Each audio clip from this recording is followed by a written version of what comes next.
the men from Super Service, facing danger just for kicks. Half a dozen super strong men who were called the Super Six. Super Six! Super Six! Battle criminals and all their evil games. Super Six! Super Six! Evil doers dread the mention of their names. Down the fear of darkness, giving crime an uppercut. 5 great thunderbolts of power, and a bolt who is a nut. Super Six! Super Six! They give their all for Super Six!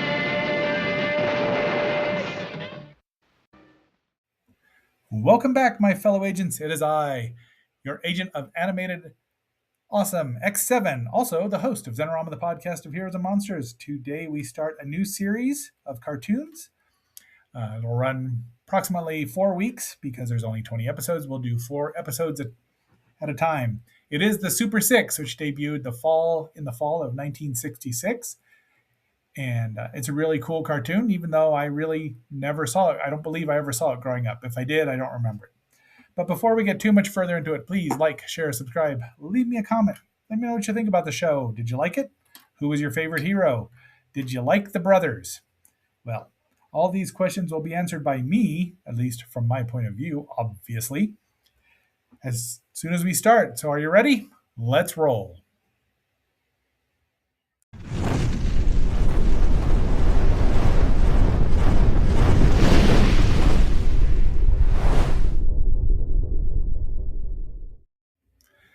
This was DePatie Freleng's first foray into Saturday morning cartoons. I believe the Pink Panther was supposed to be first, but they were still using, obviously, the character in the movies and releasing those cartoons theatrically. And they're wonderful. At least the first set is just wonderful. So we get the Super Six first. And they all of the cartoons ran in a similar formula. You had an episode of Super Boing. For some reason, he was the most popular and got an episode right away, first off. And then you had the brothers Mazzarelli, who actually debuted in the Inspector series, based on Inspector Clouseau. And then you would get one of the other 5 heroes in the third segment. So, Super Boing, and I'm only going to do the titles of each one once, so we'll get to all of them. But first we have Super Boing, of course, in Cold Pinky, which is obviously a play on Goldfinger, or as Austin Powers would later on use it in his own way. So we are meeting the men from Super Service, which, the theme song says they're fighting evil, just for kicks, but they're paid to do it. So they're actually heroes for hire before Marvel ever thought of it. There's Lightning Man and Viking Man, and I don't know who the guy in the red is next to, and that's he's called Captain Whammo in the first 2 times we see him, but Whammo Toy Corporation said that's too close, although they missed an obvious tie-in, which, wouldn't have hurt either party. And there is Super Boing, the apprentice superhero. They obviously have comic books floating around, and they're dispatched by the dispatcher, Super Chief. He never once said, "Don't call me Chief." Super Duper Comics, number 6. Boy, they've just thrown him casually around. They're out bagged and boarded. So Super Boing wants an assignment, but since he's apprentice, he just never gets one. Interestingly, Super Boing sounds like Jimmy Stewart. So even though he's supposed to be a young man, he sounds like Jimmy Stewart. Whoa, no, the money's not there. And it's an interesting choice, which kind of makes it funny. I mean, the funnier I think of it. He was voiced by Super Boing Charles Smith. And the Paul Frees was the dispatcher, and thousands of other voices. You can hear it, many of the bad guys. But there it is, Fort Knox. Cold Pinky's going to go steal all the gold. His power is super freezing. Gold storage. And they call him in. And, please, please, please. And he's got heat vision, which he uses quite well. He's bumbling, but he does get the job done despite himself. Now, in the 20 segments he's in, because he gets 20, Yeah, his level of uh, what do I want to say? Oops, his level of actually being able to do it. Uh, it changes. He was clumsy, but he just sometimes in different episodes he would be able to. He was more effective than others. That's what I'm trying to say. He gets run over by the kids, and that's his boinger, his super boinger. I don't think they thought about some of the names. Construction site of modern business district. He just picks up the whole building and then drops it. So he's really strong. Cold Pinky thinks he's gotten away, and that's his captain henchman, Zap, and he just melts him down into a puddle, and that's what he delivers back to the chief. Then he has to swab the decks with Cold Pinky. Now, is Cold Pinky dead? We'll never know. So here is our first episode of the Brothers Mozzarella, which is a play on the brothers Karamazov and their Siamese triplets, Jolly Green Gorilla. So they're in Africa, and there they are. White, Weft, and Wong. Yeah, I know. We're just going to gloss over some of the middle one, especially, who is always mixed up and says confusion, say, and speaks in that accent, yes. Um, Paul Frees did Mozzarella 1 and 3, and Dawes Butler did Mozzarella 2. So a bit of stellar voice cast here, I must say. And they're trying to get this Irish gorilla who's in Africa. You know he's Irish because he's green. And I don't even know what they're trying to get him for, but they're determined. Finally, they tell him we can go to Hollywood and he becomes a big star. See? Faith and Big Aura. So they're not my favorite segment. They're probably going to be a really quick overview. And now we've got Elevator Man. Elevator Man was voiced by Paul Stewart. I don't know. Oh, American character actor, director, and producer. So he narrates in the style of a noir. And apparently he's short, but his power is, of course, growing and shrinking. Down, please. See, he's big, super service, and he sends him out on an assignment. He doesn't go through the telephone like the Atom does. I don't know if he's short. He looks pretty tall to me. But he's got to guard this guy. They pump in sleeping gas. Obviously, it says sleep gas. And he falls asleep. Now, I got these prints from the Internet Archive, and the first thing I noticed is that there's a lot of interlacing here. So I pulled out my handy-dandy DVD set and did it for the second set of episodes, as we'll see, and it's just as interlaced. So, what the heck? Anyway, they push the button, and he shrinks down, and he's out. He gets out. Somehow he shrinks out of his belt. That's where his power is. The cat's going to eat him. He's saved by army ants, and he's too small because he's not wearing his belt. I don't know how that happened, but can't really apply too much logic to a comedy series. Kudos to DePatie Freleng for not using a laugh track. He takes the ants up, they push a bar of soap down, and he's big again. And he catches him, takes him to the prison. That's that. On to episode 2, easy kid stuff, play on greasy kid stuff. There is Captain Whammo. Hither, what's he say here? Thither, yonder, and away. We don't see his sidekick, but that's all right. And of course, Superboy wants a job. Off he goes. Oh, he overhears somebody talking about a kidnapping, and off he goes to say it. He uses his supervision to see through the wall and thinks that this ventriloquist, Professor Zilai, ventriloquist, he thinks that's the kidnapping victim, so he drops him down, so you can see the interlacing right there. Some of it doesn't matter. So he's still looking for a kidnapped child. And once again, incredibly strong. He's doing a Superman-inspired stunt. He gets blasted several times. This is a running joke. I mean, like 5 times. But he blocks it and thinks the baby's in the box. He poddles up a jet and scores a bullseye. And here is the guy reading the Wall Street Journal whose son has been kidnapped, who just got him down for a nap. Ta-da! And there he is, upset. And he says, "Release the hounds, Smithers." And off they go. And so they're very strong if he's flying through the air on the Super Boinger. The brothers Mazzarelli take on Dirty Pierre because he's dirtying up the town, and they just keep washing him. It's a running joke. So, see, and he goes and jumps into Grimy Gulch Pigpen because he's in Grimy Gulch, and he's too dirty for Grimy Gulch. They clean him again. They cause a rain dance. We're just gonna gloss over that. And Lousy Louie's saloon, and he falls into a tub, but he tour of Grimy Gulch, and he just keeps dirtying it. He's like Pigpen's father, maybe. They squirt him with a squirt gun that cleans him, and he's, just white, which is weird. Uh-oh, there's Urban Renewal Swimming Pool.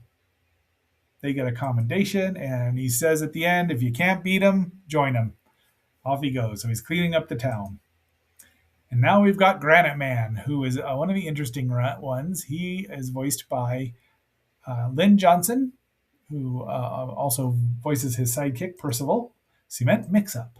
The villain has the instant cement disintegrator and also an instant dandruff remover, which works a little too well. Disappears anything made of cement. It just dissolves immediately. So they grab the safe. There's Percival the Pigeon, who lives with Granite Man, who is a statue. Read into that what you will, but he recites a poem. Let's see. Oh, it doesn't say. Oh, Granite Man, O rock of power, awake and face this dangerous hour. And he's just right there. He's got a granite cycle, which, that thing's got to have shocks to die for. And they find out the warehouse where the villains are. They're going to melt it. They try it on him, but they do use some instant cement. And they divvy it up, one for me, one for you, two for me, and one more. It actually is very funny in a very silly sort of way. I mean, if you don't take it seriously, I laughed several times because of the interplay with the bad guys and the good guys, the chief and them. Percival uses the instant cement dissolver and saves him from the rock pile. Busts in. Uh-oh, instant dandruff. It zaps them and they're gone. So I'm assuming they just disintegrated the two villains because we never do see them again, and they laugh. The Super Six do not mess around. And now it's time for station identification. You are watching Xenorama, the podcast of heroes and monsters on KXNO, part of the Xenorama Broadcasting Network. We now return you to our regularly scheduled program. The villains generally do have funny names, and I wish, because these are funny, it's the best thing about this episode. Molehattan Island. These are the moles. Digger, I don't even remember, but, they're not very smart, but they're very funny. This is how they dig. And they're going to steal they want people to come to Molehattan Island instead of Manhattan, so they're going to steal the Empire State Building. And it is. Skyscraper napped. The daily double Manhattan, 10 cents. There they are. They're happy, but no one's coming to see them. They contact Super Chief, and guess who gets a job to bring it back? An invisible shield, which he runs into. They put a atomic grenade. So you can just imagine this happens back and forth, but finally Superboy has had enough of their shenanigans. They dig down, and he knows where they're going to end up, picks up the state prison, and they get arrested. Why they didn't just dig back down into the dirt is beyond me. He says, yep, Chief, I returned everything, except that he returned the Empire State Building upside down. So episode ends with the Chief yelling at him to get back there and fix it. High Moon. So our boys are the brothers are cowboys, or a cowboy. I don't even know what their pronouns would be. Sheriff wanted. The mayor gives him that, and he has to go get one of the bad guy here. Handle with care, stamped with wrong address. So again, they challenge him with they get an oh yeah instead of an arrow. At least it's a plunger. They get blown up right out. They do a Santa Claus routine, but that's them flying there. The prints, though, I mean, it does look good. If you weren't looking for the interlacing, you probably wouldn't notice it, but it's a little sad because it, could be in just better shape. But they're beautiful. The prints are all intact and everything, complete with tropes. They catch him. They clamp it over there. And that because he doesn't want to have the worst punishment ever. And now we get Magneto Man. And Magneto Man, of course, will the real Magneto Man please stand up? Magneto Man is voiced by Artie Johnson. Nope, that's Super Scuba. Magneto Man is voiced by Dawes Butler and sounding very much like very Cary Grant. But the villain here takes the place of him, and somehow he gets muscles and everything, and he steals the crown jewels. Argo Man might have a problem with that. But there, and the Bobby sees him, and then they find out they've been stolen. Scotland Yard, which is where I think that I don't know if he's stationed over in England. He sounds very English. The inspector called, not that inspector, he's the French Chete, and calls Super Chief, and he sends out Magneto Man and his buddy Cal. Cal is voiced by Diana Maddox, and when he thinks, he's very smart little whatever he is, but he sounds, I think Cal is an artificial life form, an elf, if you will, because he makes the beeping noises when he ponders things up. And he gives him the V for victory sign.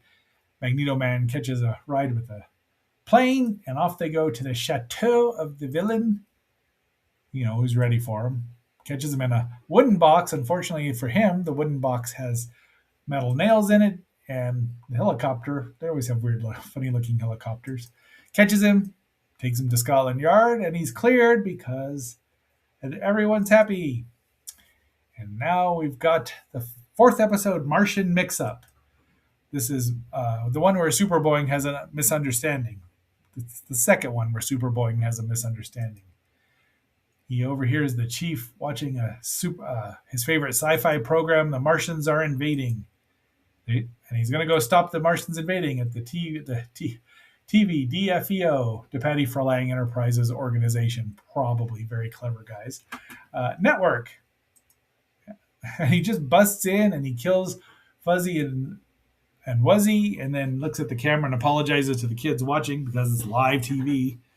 They perpetuated that live TV myth for many years, and they goop him up with sticky stuff. Then he zaps a bunch of what he thinks are Martians, and it's a toy balloon parade. So strike two there, Super Boeing, and he gets a soaker. And then he flies and it says butane danger, which apparently he thinks was a Death Star. So he uses his heat ray vision on that, and it causes a very smelly explosion. And he's got a bill for everything, and suddenly a real alien shows up and zaps him, shrinks him, and of course he calls back, and he's been, Earthling stupidus. He's trapped there. This is the one time he gets stuck. Apparently somebody went and got him, maybe Captain Zamo. A Night's Hard Day, which is obviously a play on the Beatles. And of course, guess who's in night school? The brothers are. They have to go out and rescue a Rapunzel from a dragon. That's the whole shtick. The dragon toasts them several times. He eats coal. They drug him and make him Dragon's Dream Drops. There's your RX number if you need to order some. Out he goes. This way to print, but he wakes up and torches him again. They do the whole lower the drawbridge, raise the drawbridge. We all knew that was going to happen. And they use a trebuchet, what they call a catapult, but I believe the catapult has two ends, and this is a trebuchet. And they do this 3 times. And once again, this is right out of Warner Brothers. I give him a nice birthday cake, which blow out the candles. Poor dragon. Then they get Rapunzel to let down her hair, and apparently the dragon is more prettier than Rapunzel. I wonder if maybe this was Fiona. We'll never know because we don't ever see her. They run off, and that's it. Super Scuba. All right, Super Scuba, voiced by Artie Johnson. Very interesting. And he sounds like Dean Martin. So those are our 3 celebrity voice caricatures. One of our missiles is missing. There it is, a missile station. Something has captured a missile. And once again, I see this guy is Nightman, probably. And we don't have a name for him. It doesn't look like Lightning Man. So there's at least 4 or 5 other heroes working here. So I suppose Super 11 wouldn't really fly. We will meet one, at least one later on. You call him out, and it's underwater, so the Super Scuba in the scuba cave, I guess. There's his girlfriend, Bubbles. Now, Bubbles is voiced by June Foray, of course, and she sounds like she's got a voice that I should recognize, and I'll do a little more research later on for the next week. And she goes off with him. He thinks he's the bee's knees because he's suave. At least I don't know if he can drink a martini underwater. That would be a dirty martini. So there's our villains. And they've got that stomper. He says, stay here. Knockout gas. There he is asleep.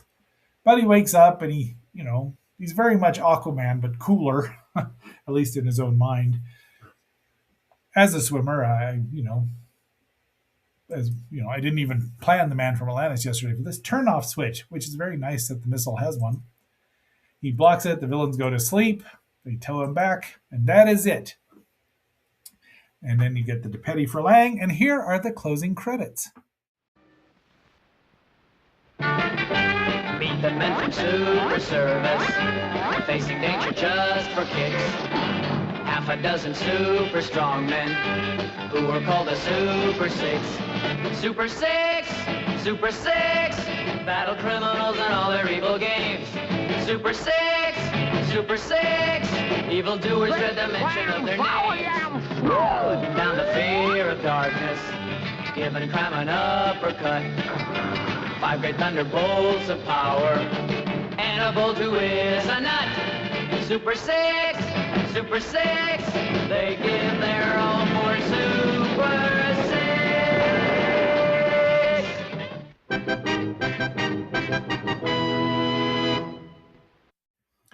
Well, this episode did run a little long, but that's because you had to do some introductions and get through 3 of the other guest heroes. So we'll only have 2 next week, 2 new ones, probably, maybe, I don't know. But tomorrow we will be reviewing the semi-classic AIP movie, How to Make a Monster. And wait, what was that? Lux? You better ask my mama how to make a monster. Oh, yes, that's exactly what it is.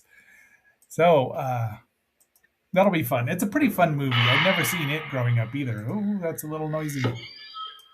All right. But until our next assignment, this is X7 signing off and phasing out. And just remember, if you want to work for the Super Service, you'll have to fight evil just for kicks. Be seeing you.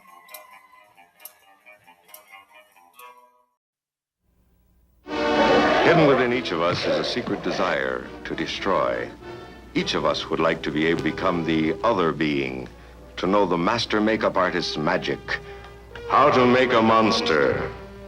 Broadway stellar performer Robert H. Harris brings to this theater the most terrifying of men, a man whose mind is distorted by hatred. I'll use the very monsters they mock to bring them to an end. This maniacal strength will linger in your arms and hands, and with it you'll destroy your real enemies. Exactly as I instruct you.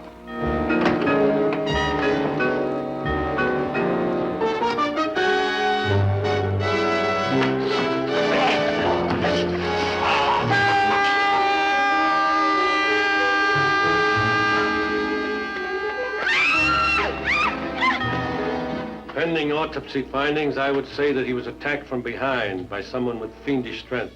So what do we have to do? Look for a monster? We're not talking about actors. We mean a real monster. Behind the scenes in Hollywood's wonderland of make-believe, where pretty girls parade their pulchritude, terror stalks with the stealthy steps of death.